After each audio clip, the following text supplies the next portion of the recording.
कहीं ना कहीं देखी जा सकती है। बिल्कुल। आजा, फिलहाल बहुत शुक्रिया आपका जुड़ने के लिए और इन तमाम अपडेट्स के लिए।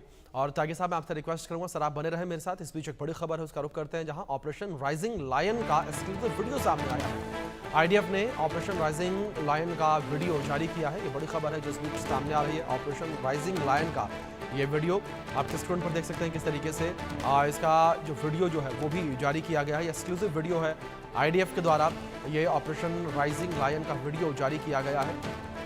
तो बड़ी खबर है जो इस बीच सामने आ रही है, तस्वीरें स्क्रीन पर आपके।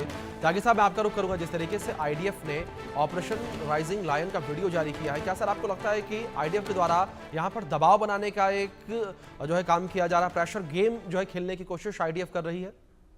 जी, जब लड़ाई लड़ी जाती है तो वो केवल हथियारों से नहीं, जी वो नारों से भी लड़ी जाती है, वो शब्दों से भी लड़ी जाती है।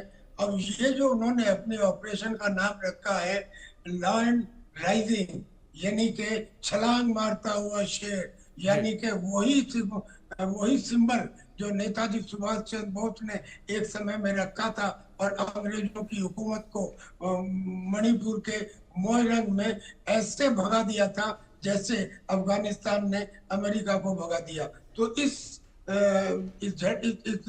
जो जो स्लोगन उन्होंने रखा है, ऑपरेशन का नाम जो रखा है, इसके पीछे एक ताकत है, एक मॉरल फोर्स है। नंबर 1। नंबर 2, इजराइल ने आज तक जितने युद्ध लड़े हैं उन युद्धों के अंदर ये जानते हुए भी कि इस छोटे से देश के चारों तरफ मुस्लिम देश हैं, लेकिन किसी भी युद्ध में इजराइल को पूरी तरह से ये मुस्लिम देश हरा नहीं पाए हैं।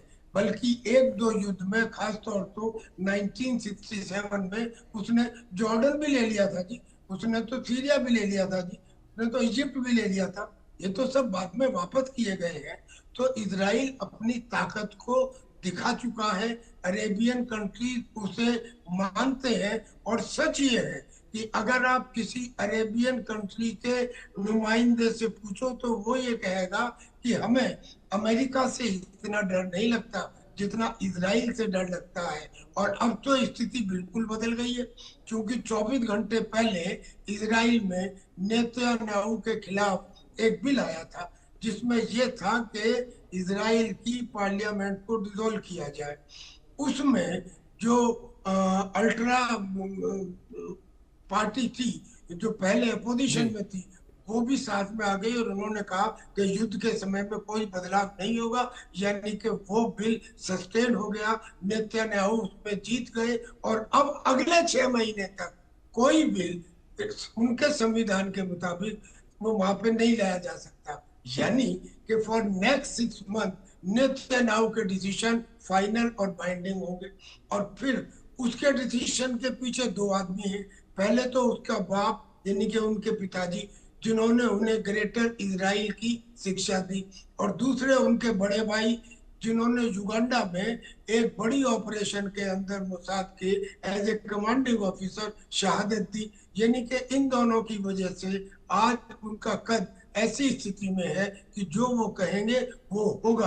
और थोड़े बहुत लोग जो उनके खिलाफ है वो ये नहीं समझ रहे कि असलियत में इजराइल आतंकवाद की लड़ाई पूरी दुनिया की तरफ से लड़ रहा है। जी हिंदुस्तान भी उनके जी साथ है, क्योंकि वेस्ट एशिया में सबसे ज्यादा आतंकवाद है।